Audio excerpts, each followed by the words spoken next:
Dear friends, you are welcome to Historia. അപ്പോൾ Historia പുതിയ ക്ലാസ്സിലേക്ക് നിങ്ങൾക്ക് എല്ലാവർക്കും സ്വാഗതം. അപ്പോൾ ഇന്നത്തെ ക്ലാസ് നമ്മൾ പഠിക്കാൻ പോകുന്നത് ഒരു പ്രീവിയസ് ക്വസ്റ്റ്യൻ ആണ്. അത് വളരെ ക്ലെവർ ആയിട്ടുള്ള ഒരു സിവിൽ സർവീസ് ക്വസ്റ്റ്യൻ ആണ് നമ്മൾ പഠിക്കുന്നത്. ആ പ്രീവിയസ് ക്വസ്റ്റ്യൻ പേപ്പറിൽ നിന്ന് ആ ഒരു പ്രധാനപ്പെട്ട ചോദ്യം പഠിക്കുന്നു. ആ ചോദ്യവുമായി ബന്ധപ്പെട്ട അനുബന്ധ കാര്യങ്ങളും പഠിച്ച ഒരു ടോപ്പിക്കാണ് നമ്മൾ ഇന്ന് പഠിക്കാൻ പോകുന്നത്. ക്ലിയർ? മുൻകാലങ്ങളിൽ ചോദിച്ച സിവിൽ സർവീസിന്റെ ചോദ്യമാണ് നമ്മൾ ചോദിക്കുന്നത് പഠിക്കുന്നത്.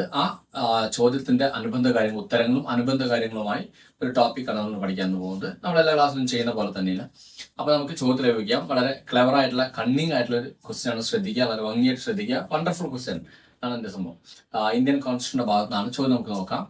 ക്വസ്റ്റ്യൻ ഇതാണ്: if any dispute between the union government and one of the union territories of India, that means Lakshadweep ആണ് സ്ലാഷ് ഇട്ട് കൊടുക്കുന്നത്. അപ്പോൾ if any dispute between the union government and Lakshadweep, the case will be settled by which court എന്നാണ് പറയുന്നത്. Clear? Once more again, ഒന്നുകൂടി ഞാൻ പറയാം. if any dispute between union government and Lakshadweep, the case will be settled by which court എന്നാണ്. കേന്ദ്ര ഗവൺമെന്റും ലക്ഷദ്വീപും തമ്മിൽ, ലക്ഷദ്വീപും കരയിലെ ഒരു യൂണിയൻ ടെറിട്ടറിയാണ്, കേന്ദ്രഭരണ പ്രദേശം അറിയാം. അപ്പൊ കേന്ദ്ര ഗവൺമെന്റും ഈ യൂണിയൻ ടെറിട്ടറിയും തമ്മിൽ ഒരു ക്ലാഷ് ഉണ്ടായി കഴിഞ്ഞാൽ, ഒരു ഡിസ്പ്യൂട്ട് ഉണ്ടായി കഴിഞ്ഞാൽ, ആ കേസ് ഏത് കോടതിയാണ് സെറ്റിൽ ചെയ്യുക എന്നതാണ്. കേന്ദ്ര ഗവൺമെന്റും കേന്ദ്രഭരണ പ്രദേശമായ ലക്ഷദ്വീപും തമ്മിൽ ഒരു ക്ലാഷ് ഉണ്ടായി കഴിഞ്ഞാൽ, ഒരു ഡിസ്പ്യൂട്ട് ഉണ്ടായി കഴിഞ്ഞാൽ, അത് ഏത് കോടതിയാണ് ഈ കേസ് സെറ്റിൽ ചെയ്യുന്നതാണ് ചോദ്യം. ഓപ്ഷൻ കൊടുക്കുന്നത് സുപ്രീം കോർട്ട് ഓഫ് ഇന്ത്യ, ഇന്ത്യയിലെ പരമോന്നത കോടതിയെ സുപ്രീം കോർട്ട് ഓഫ് ഇന്ത്യ എന്നാണ് ഒന്നാമത്തെ ഓപ്ഷൻ. രണ്ടാമത് കൊടുക്കുന്നത് ഡൽഹി ഹൈക്കോർട്ടാണ്. ഇപ്പൊ കേന്ദ്ര ഗവൺമെന്റിന്റെ ആസ്ഥാനം ഡൽഹി ആയതുകൊണ്ടായിരിക്കും ഡൽഹി ഹൈക്കോർട്ട് എന്നും. മൂന്നാമത്തെ ഓപ്ഷൻ വന്നത് കേരള ഹൈക്കോർട്ടാണ്. കേരള ഹൈക്കോർട്ട് കൊടുക്കുന്ന കാര്യം മനസ്സിലായാലോ. ലക്ഷദ്വീപിന്റെ സ്വന്തമായിട്ട് ഹൈക്കോടതി ഇല്ല, അതുകൊണ്ട് ലക്ഷദ്വീപിന്റെ ഹൈക്കോർട്ട് വരുന്നത് കേരളമാണ്, അതുകൊണ്ട് കേരള ഹൈക്കോർട്ട് വരുന്നത്. ദെൻ ഫോർത്ത് ഓപ്ഷൻ വന്നത് നൺ ഓഫ് ദിസ് ആണ്. ഫോർത്ത് ഓപ്ഷൻ വന്നത് നൺ ഓഫ് ദിസ് ആണ്, അല്ലെങ്കിൽ നൺ ഓഫ് ദി എബോവ് എന്നാണ് പറയുന്നത്. ക്ലിയർ? ഇപ്പൊ ക്വസ്റ്റ്യൻ മനസ്സിലായോ? ഒന്നാമത്തെ ചോദ്യം ഇതാണ് പറയുന്നത്: ലക്ഷദ്വീപും കേന്ദ്ര ഗവൺമെന്റ് തമ്മിൽ ഒരു ഡിസ്പ്യൂട്ട് ഉണ്ടായി കഴിഞ്ഞാൽ ഈ കേസ് ഏത് കോടതിയാണ് സെറ്റിൽ ചെയ്യുക എന്നാണ് ഇതിന്റെ ചോദ്യം. ആൻസർ വരുന്നത് സുപ്രീം കോർട്ട് ഓഫ് ഇന്ത്യ ഉണ്ട്. രണ്ടാമത്തെ ഓപ്ഷൻ വരുന്നത് ഡൽഹി ഹൈക്കോർട്ട് ഉണ്ട്. അത് കഴിഞ്ഞാൽ പിന്നെ വരുന്നത് കേരള ഹൈക്കോർട്ട്. ഫോർത്ത് ഓപ്ഷൻ വരുന്നത് നൺ ഓഫ് ദി എബോവ് ആണ്, അല്ലെങ്കിൽ നൺ ഓഫ് ദി ദിസ് ആണ് ആൻസർ വരുന്നത്. ഓപ്ഷൻ വരുന്നത് ഇതിൽ ഏതാണ് ആൻസർ വരുന്നത്? അവർക്ക് മിക്കവാറും ചോദ്യം വന്ന് മിക്കവാറും എല്ലാ കുട്ടികളുടെയും പ്രധാനപ്പെട്ട ഒരു ആൻസർ വരുന്നത് സുപ്രീം കോർട്ട് ഓഫ് ഇന്ത്യയാണ് പ്രധാനപ്പെട്ട ആൻസർ ആയിട്ട് വരുന്നത്. അതല്ലെങ്കിൽ പിന്നെ കേരള ഹൈക്കോർട്ടാണ് വരിക. കാരണം ലക്ഷദ്വീപിന്റെ ഹൈക്കോർട്ട് കേരള ഹൈക്കോർട്ട് അല്ലേ, അതുകൊണ്ട് കേരള ഹൈക്കോർട്ട് വരാം. അതല്ലെങ്കിൽ പരമോന്നത കോടതി സുപ്രീം കോടതി എന്ന് പറയാം. ഷോർട്ട് ആൻസർ വരുന്നത് നൺ ഓഫ് ദിസ് ആണ്. ആൻസർ വരുന്നത് നൺ ഓഫ് ദിസ് ആണ്, അല്ലെ ഈ കോടതികളൊന്നും അല്ല എന്നാണ്. എന്താണ് ചോദിച്ചു കഴിഞ്ഞാൽ ഓർത്തിരിക്കുക, ഇത് സുപ്രീം കോടതിയുടെ ഒറിജിനൽ അധികാരത്തിൽ വരുന്ന ഒരു ഭാഗമാണ്. ഓർത്തിക്കുക എന്ന് വെച്ചാൽ സുപ്രീം കോടതി ഒരുപാട് അധികാരങ്ങളത് ഒന്ന് ഭാഗം. കേന്ദ്ര ഗവൺമെന്റും യൂണിയൻ ടെറിട്ടറി തമ്മിൽ ഒരു ക്ലാഷ് ഉണ്ടായി കഴിഞ്ഞാൽ ഒരു കോടതിയിലും അത് പോകാൻ പാടില്ല. Because all of the union territories in India is directly administered by Union Government of India. ഇന്ത്യയിലെ എല്ലാ യൂണിയൻ ടെറിട്ടറികളും ഡയറക്ട്ലി ആരാണ് ഭരിക്കുന്നത്? കേന്ദ്ര ഗവൺമെന്റ് ആണ് ഭരിക്കുന്നത്. അതുകൊണ്ട് അവർ തമ്മിൽ, കേന്ദ്ര ഗവൺമെന്റ് ഞാൻ പറഞ്ഞല്ലേ, ഇന്ത്യയിലെ എല്ലാ കേന്ദ്ര ഭരണപ്രദേശങ്ങളും നേരിട്ട് ഭരിക്കുന്നത് ആരാണ്? കേന്ദ്ര ഗവൺമെന്റ് ആണ്. അതുകൊണ്ട് കേന്ദ്ര ഗവൺമെന്റും ഏതെങ്കിലും കേന്ദ്ര ഭരണപ്രദേശങ്ങളും തമ്മിൽ ഒരു ഡിസ്പ്യൂട്ട് ഉണ്ടായി കഴിഞ്ഞാൽ അത് ഒരു കോടതിയിലും പോകാൻ പാടില്ല. അത് അവർ സ്വമേധയെ പരിഹരിക്കണമെന്നാണ് അതിന്റെ ഭരണഘടന റൂൾസ്. ക്ലിയർ ആയാലും? അപ്പൊ അതുകൊണ്ട് ആൻസർ വരുന്നത് നൺ ഓഫ് ദീസ് ആണ്. ക്ലിയർ ആയാലും? ഇനി ഇതിൽ സുപ്രീം കോടതി എന്ന് പറയണമെങ്കിൽ നമുക്ക് അതിന് ഓപ്ഷൻ വരുന്നത് ഒറിജിനൽ ജൂറിസ്ഡിക്ഷൻ. അപ്പൊ ചോദ്യത്തിന്റെ ആൻസറിന്റെ കാര്യം മനസ്സിലായില്ലേ? എന്തുകൊണ്ടാണ് നൺ ഓഫ് ദീസ് വെച്ചാൽ എല്ലാ കേന്ദ്ര ഭരണപ്രദേശങ്ങളും നേരിട്ട് ഭരിക്കുന്നത് ആരാണ്? കേന്ദ്ര ഗവൺമെന്റ് ആണ്. അതുകൊണ്ട് ആ രണ്ട് കൂട്ടരും, കേന്ദ്ര ഗവൺമെന്റും കേന്ദ്ര ഭരണപ്രദേശം തമ്മിൽ ഒരു ക്ലാഷ് ഉണ്ടാകാൻ പാടില്ല. ഇനി അഥവാ ക്ലാഷ് ഉണ്ടെങ്കിൽ അതൊരു കോടതിയിൽ പോകാതെ അവർ സ്വയം പരിഹരിക്കണം, സൊല്യൂഷൻ കാണും എന്നാണ് പറയുക. അതുകൊണ്ടാണ് ഇവിടെ നൺ ഓഫ് ദീസ് വരുന്നത്. ഇനി ഇത് സുപ്രീം കോടതി ആകണമെങ്കിൽ അതിന് ഒറിജിനൽ ജൂറിസ്ഡിക്ഷൻ എന്ന് പറയുന്നത്. സുപ്രീം കോടതി ചില അധികാരങ്ങളുണ്ട്.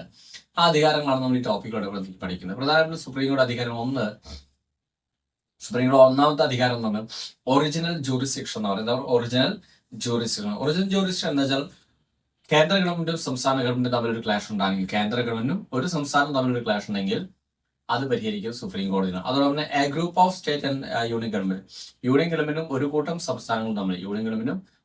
സംസ്ഥാനങ്ങളും തമ്മിൽ ഒരു ക്ലാഷ് ഉണ്ടായി കഴിഞ്ഞാൽ അതും സുപ്രീം കോടതിയിലാണ് പരിഹരിക്കാൻ പാടു എന്ന് പറയാം. And one of group of state and another group of state, there is a dispute between a group of state and another group of state, that this case is also settled by supreme court of India. ഒരു കൂട്ടം സംസ്ഥാനങ്ങളും മറ്റൊരു കൂട്ടം സംസ്ഥാനങ്ങളും, for example Keralam, Tamil Nadu, Karnataka ഒരുമിച്ചിരിക്കുന്നു, Rajasthan, Madhya Pradesh, Gujarat ഒരുമിച്ചിരിക്കുന്നു. അങ്ങനെ ഒരു കൂട്ടം സംസ്ഥാനവും മറ്റൊരു കൂട്ടം സംസ്ഥാനവും തമ്മിൽ ക്ലാഷ് ഉണ്ടെങ്കിലും അത് സുപ്രീം കോടതിയിലേക്ക് പോകും.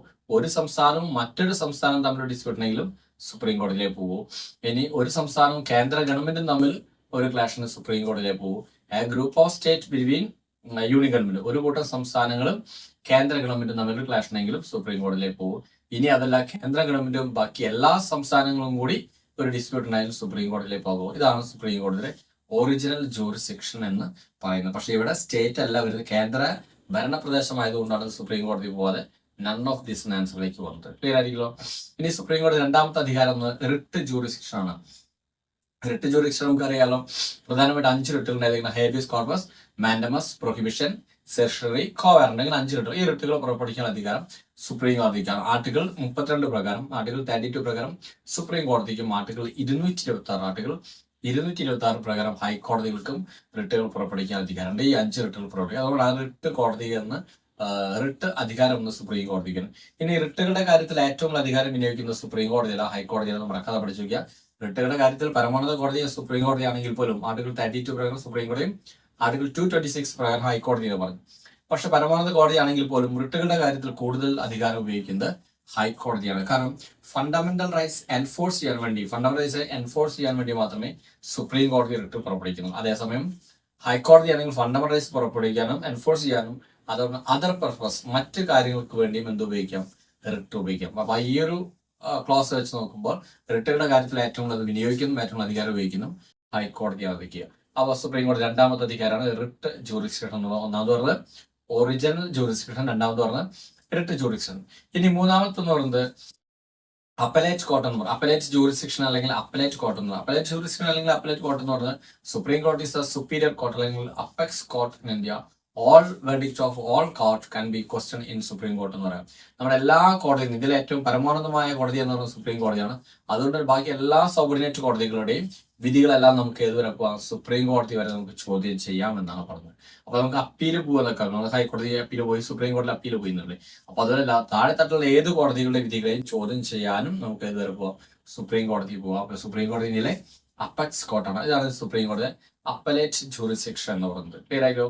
അടുത്ത് പറഞ്ഞ അഡ്വൈസറി ജൂറിസ്ഡിക്ഷൻ എന്ന് പറയുന്നത് സുപ്രീം കോടതി ഉപദേശക അധികാരം. എന്താണ് സുപ്രീം കോടതി ഉപദേശക അധികാരം എന്ന് പറയുന്നത്? Supreme court can be advise any person and any institution in India except the president of India എന്ന് പറയുന്നത്. Supreme court can be advise any institution any personality in India except the president of India എന്നാണ്. നമ്മുടെ ഇന്ത്യയിലെ രാഷ്ട്രപതി, executive ഹെഡായ രാഷ്ട്രപതി ഒഴികെ, ഹെഡായ രാഷ്ട്രപതി ഒഴികെ ബാക്കി ഇന്ത്യയിൽ ആരെ വേണമെങ്കിലും, ഇന്ത്യയിൽ പ്രധാനമന്ത്രി ഉൾപ്പെടെ ബാക്കി ആരെ വേണമെങ്കിലും ഉപദേശിക്കാനും, ഏത് സ്ഥാപനത്തെയാണെങ്കിലും ഏത് വ്യക്തികളാണെങ്കിലും ഉപദേശിക്കാനുള്ള അധികാരം ആർക്കുണ്ട്? സുപ്രീം കോടതിക്ക്. സുപ്രീം കോടതി ഈ അധികാരത്തെ നമ്മൾ അഡ്വൈസറി ജൂറിസ്ഡിക്ഷൻ അല്ലെങ്കിൽ ഉപദേശക അധികാരം എന്ന് നമ്മൾ പറഞ്ഞത്. ഇനി രാഷ്ട്രപതി ഒഴികെ എന്ന് പറഞ്ഞു. ഇനി രാഷ്ട്രപതിയെ നമുക്ക് എന്ത് ചെയ്യാം, അഡ്വൈസ് ചെയ്യാം, സുപ്രീം കോടതിക്ക് അഡ്വൈസ് ചെയ്യാം വെൻ ഹി നീഡ് എന്നാണ് പറഞ്ഞത്.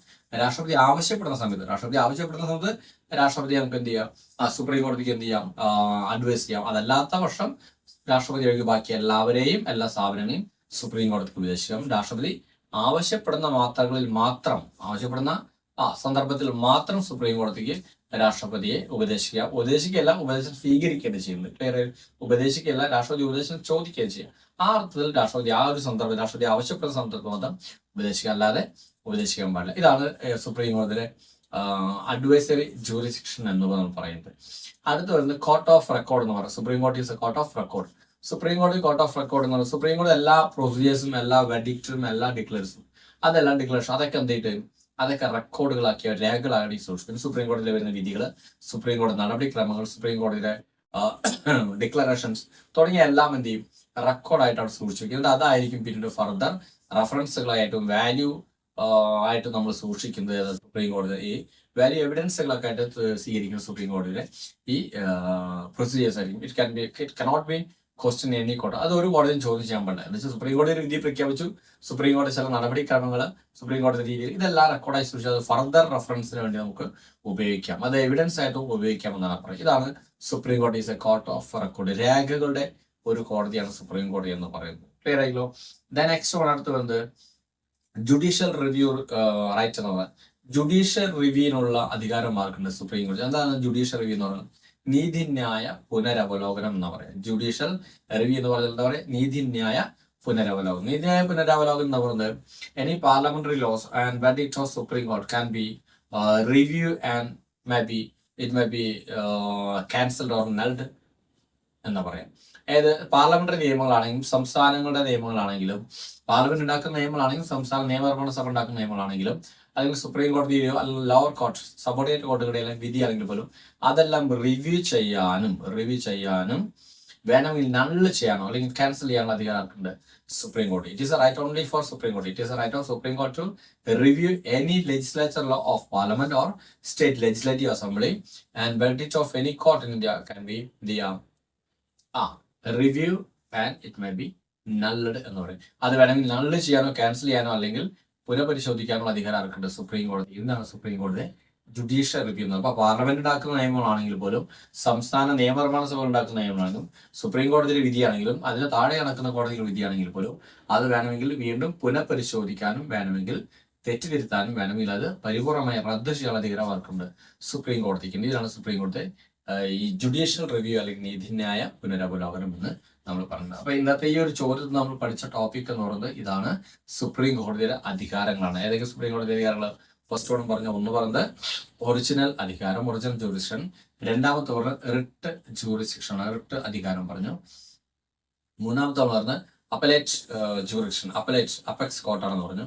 അത് കഴിഞ്ഞാൽ നമ്മൾ പറയുന്നത് അഡ്വൈസറി ജൂറിസ്ഡിക്ഷൻ, ഉപദേശക അധികാരം. അത് കഴിഞ്ഞാൽ അഞ്ചാമത്തെ പറഞ്ഞത് കോർട്ട് ഓഫ് റെക്കോർഡ്, കോടതി സുപ്രീം കോടതി രേഖകളുടെ കോടതിയാണ്.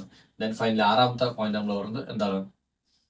റിവ്യൂ ജൂറിസ്ഡിക്ഷൻ, റിവ്യൂ ചെയ്യാനുള്ള നീതിന്യായ പുനരവലോകനം ചെയ്യാനുള്ള അധികാരം ആർക്കുണ്ട്? സുപ്രീം കോടതിക്ക്. ഇതിനെല്ലാം പുറമെ സുപ്രീം കോടതി guardian of Indian constitution, Indian ഭരണഘടനയുടെ ഗാർഡിയൻ എന്ന് പറയുന്ന ആൾ, സംരക്ഷാർത്ഥവും ആരാണ്? ഈ പറഞ്ഞ സുപ്രീം കോർട്ടാണ്. കാരണം ഭരണഘടന ശരിയായിട്ട് വ്യാഖ്യാനിക്കാനും അതിന്റെ അർത്ഥങ്ങൾ മനസ്സിലാക്കി കൊടുക്കണം. ഭരണഘടനയ്ക്ക് വിരുദ്ധമായിട്ട് ഇന്ത്യയിലെ ഏതൊരു സ്ഥാപനം വർക്ക് ചെയ്യണമെങ്കിൽ, ഏതൊരു ഇൻസ്റ്റിറ്റ്യൂഷൻ വർക്ക് ചെയ്യലേ അല്ലെങ്കിൽ പേഴ്സണാലിറ്റി ആണെങ്കിൽ പോലും അതിനെ ബ്ലോക്ക് ചെയ്യാനും അതിനെ തടസ്സപ്പെടുത്താനും അതിനെ നിർത്തലാക്കാനുമുള്ള അധികാരം ആർക്കുണ്ട്? സുപ്രീം കോടതിക്ക്. അങ്ങനെ ഭരണഘടനയെ സംരക്ഷിക്കുന്നതും സുപ്രീം കോടതിയാണെന്ന് ഓർത്ത് വയ്ക്കുക. പേരായിക്കോ. ഇതാണ് ഇന്നത്തെ നമ്മൾ ഈ പറഞ്ഞ ഒന്നാമത്തെ ചോദ്യത്തിൽ നമ്മൾ പഠിച്ച ടോപ്പിക്. ഇതാണ്. ഇനി ഇതുമായി ബന്ധപ്പെട്ട് സുപ്രീം കോടതി അധികാരവുമായി ബന്ധപ്പെട്ട മറ്റെന്തെങ്കിലും കാര്യങ്ങളുമായിട്ടോ ഇതിൽ ഡൗട്ടുകളോ മറ്റു കാര്യങ്ങൾ നിങ്ങൾ കമന്റ് ബോക്സിൽ കമന്റ് ചെയ്തോ അല്ലെങ്കിൽ 9846298093 എന്ന നമ്പറിൽ കമന്റ് ചെയ്തിട്ട് വേണ്ട നിർദ്ദേശങ്ങളെല്ലാം നൽകുന്നതാണ്. സോ അടുത്ത ക്ലാസ്സിൽ വീണ്ടും കണ്ടുമുട്ടാം നല്ല ടോപ്പിക്കുമായി. അതിലെല്ലാവർക്കും ബൈ.